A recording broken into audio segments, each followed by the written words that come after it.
Children, we have done till question number 4 yesterday. Fifth one is saying a kite is flying at a height of 60 meter above the ground. ठीक है, ground से कितना ऊपर आपकी kite उड़ रही है?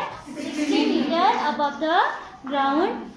The string attached to the kite is temporarily tied to a point on the ground, and again you will consider that the string it is tightly stretched. ठीक है, ये अंडरस्टूड है, क्वेश्चन में नहीं लिखा है तो ऑब्वियसली आप इसको स्ट्रेच जी मान के चलोगे. ठीक है, the inclination of the string with the ground is 60 degree. Find the length of the string assuming that there is no slack in the string. कल मैंने समझाया था कि स्लैग क्या होता है, so I will not explain again today. ठीक है, kite is flying at a height of 60 meter above the ground. So we'll consider that this be the kite flying at a height of 60 meter. ये आपका जो point है ये किसको represent कर रहा है? काइट को रिप्रेजेंट कर रहा है. And the height is 60 meter. It's vertical line, 60 meter. The inclination of this kite from a point on the ground is how much? 60 degree. लिखा है ना? That the string is attached to the kite is temporarily tied to a point on the ground. Inclination of the string with the ground is 60 degree. So string आपकी ये होगी which is having no slack. Slack मतलब वो ऐसे loop जैसी नहीं होगी, straight होगी. ठीक है, और ये inclination हमें दिया है 60 degree. What is it asking? Length of the string, यानी कि आपको हाइपोटेन्यूज बताना है ना. What is it is asking for length of the string assuming that there is no slack. कल किए थे हमने ऐसे questions. Let L be the length of the string. It's visible और not? Mudita, till here it is visible? Yes, yes. Let L be the length of the string. So raise your hand to tell me that which ratio we should be taking. As we are having perpendicular and we need to find out hypotenuse. Many girls are raising hand today. Very good. कौन सा ratio में लेना चाहिए? प्रेमजोत, perpendicular you have, you need to find out hypotenuse. T upon H क्या होता है आपका? हाँ, लाउडली, हाँ, साइन. ठीक है, which ratio we will take? Sine ratio, क्योंकि हमारे पास परपेंडिकुलर का लेंथ है और हमें बताना है हाइपोटेन्यूज का length. So sine 60. What we will take? Sine. In triangle ABC, in right triangle ABC, we have sin 60 is equal to perpendicular upon base. Sin 60 is equal to BC upon AB. Sin BC upon hypotenuse is AC. Very good. AC. Hypotenuse तो AC है ना? Flow में मैंने B लिख दिया था. Sorry for that. Sin 60's value who will tell? Upasana. √3 upon 2. Sin 60 आपका होता है under root 3 by 2 is equal to BC is 60 and this is L. ये हमें निकालना है L. ठीक है, so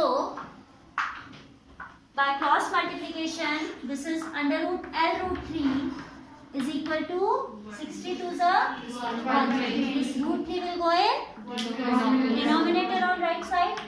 So L will be 120 by √3. For rationalizing we need to take √3. This is √3 here as well as here. That is 120 √3 by 3. 3 4s are, this is 40 times. Borders are writing, no?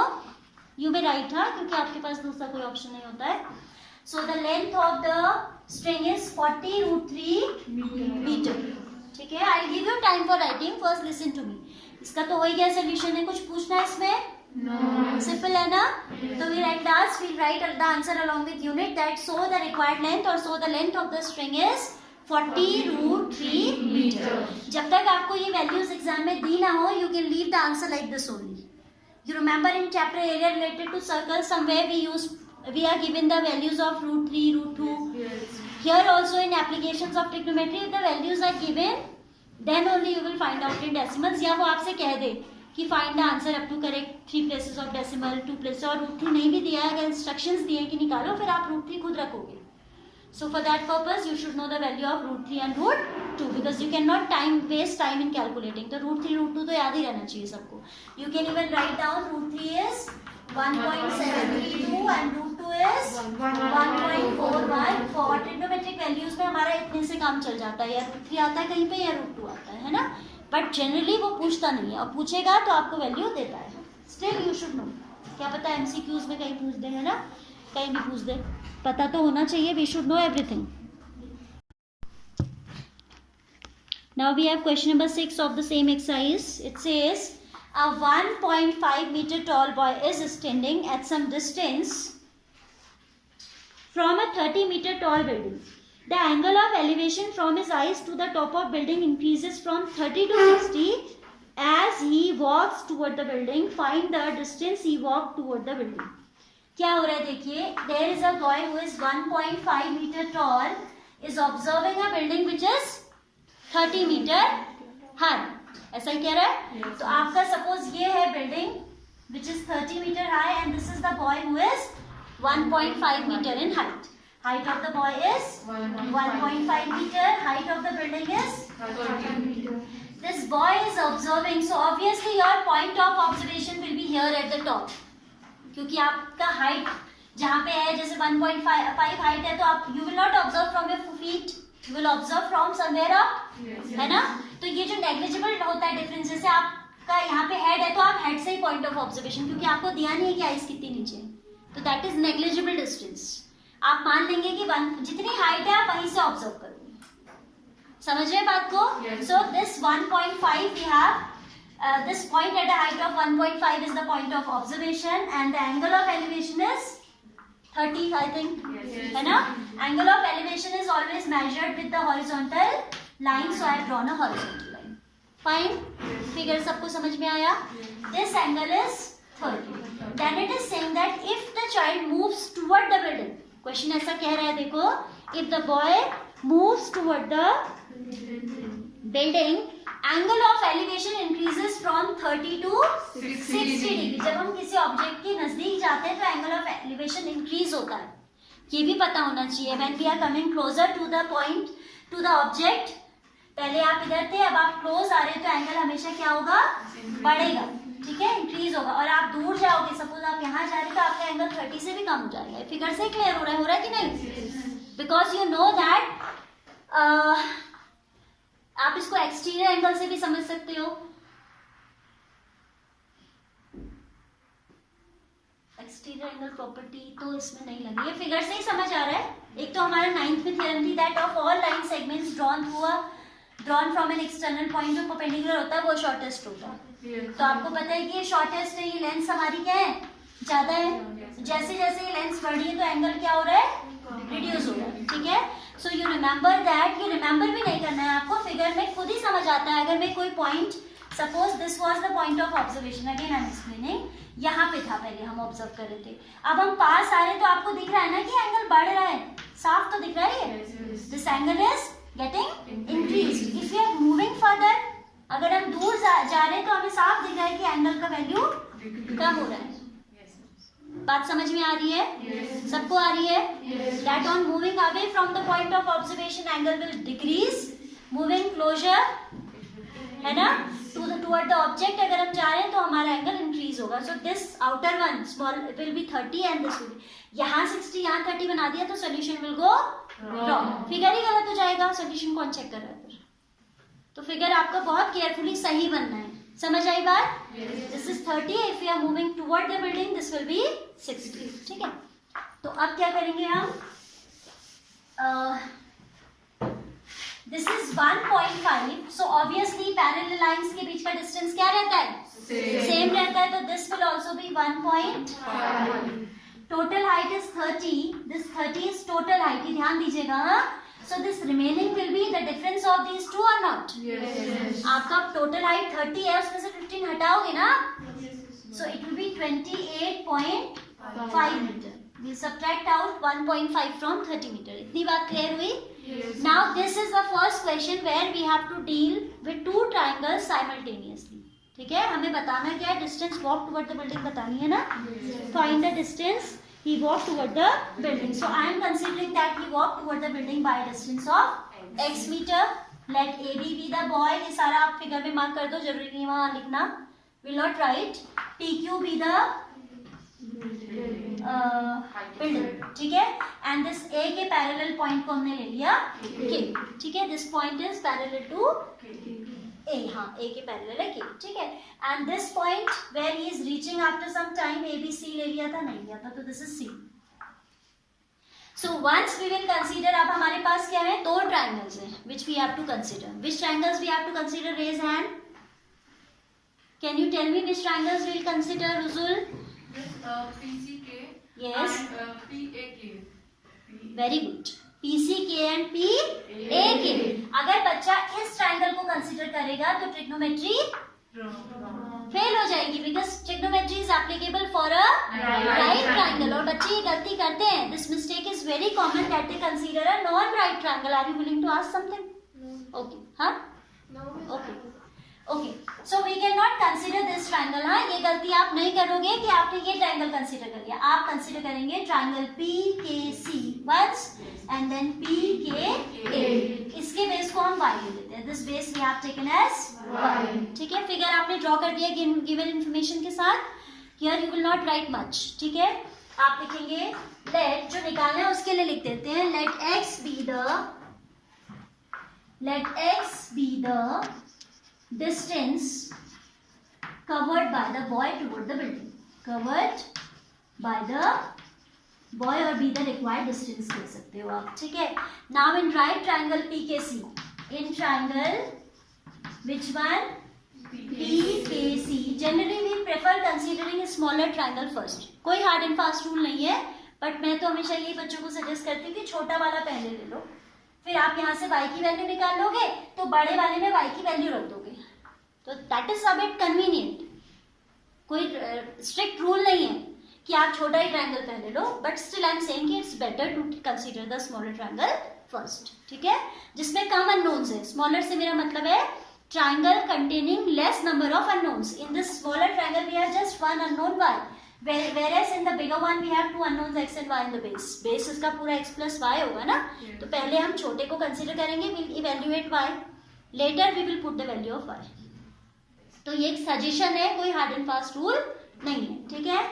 In right triangle PKC आपको perpendicular और base पे ratio लेना है. So you will take tan ratio. क्या लेंगे आप? tan 60 is equal to speed. क्या आएगा बताइए? बेल होने वाली है तो बताओ लग सकता है. This will B PK by KC और CK we can say. tan 60 is how much?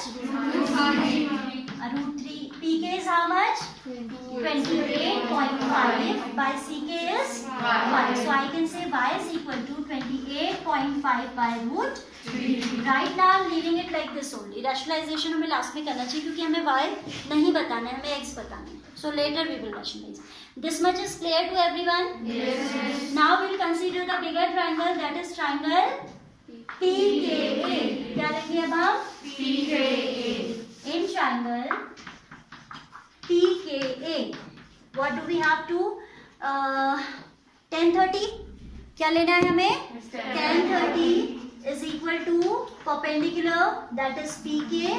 Base is the whole base, हाँ, क्योंकि आपका ये triangle आपने consider किया है. This triangle we have considered. So the whole base is to be taken AK. Value of tan 30. Yes, Aksa. 1, हाँ, 1 upon √3. तो tan 30 आपको पता है 1 by √3 is equal to PK is again 28.5 by AK is x plus y, और y हमारे पास था पहले से 28.5 by √3. ठीक है. So by cross multiplication we can solve this equation. X plus y is equal to 28.5 √3 और x is equal to 28.5 √3 minus 1. Fine. Now will put the value of y from equation number 1, तो हमें x मिल जाएगा. ठीक है, ये हटा दो. From 1 putting the value of y, this is 28.5 √3 minus 28.5 by √3. बात समझ आई? इसके नीचे आप क्या कंसीडर कर सकते हो? 1, दिस इज √3, तो ये 28.5 into 3 हो जाएगा, है ना? √3 will give you 3. 3 5s are 50, 3 8s are 24 plus 125, 85. ऐसा आएगा. ठीक है. Minus here √3 will get cancel and it will be 28.5. बात समझ में आई सबको? आप इसे पहले भी रैशनलाइज कर लेते तो शायद यहाँ रखने में ज्यादा इजी होता. हाँ जी. वो कलेक्ट करना था. वो she said that class 11 is supposed to be there. 11 and 12 both. This is 10. पता नहीं लक्षिका came here first. उसने मैसेज भी टर्न भी कर दिया था. Then she saw the board. ये देखा उसने कहा miss we have to call class 11 होगी. मुझे पता नहीं. This is 10. हाँ 10. What is the time children? Bell तो नहीं हुई ना अभी? पक्का ना मिस?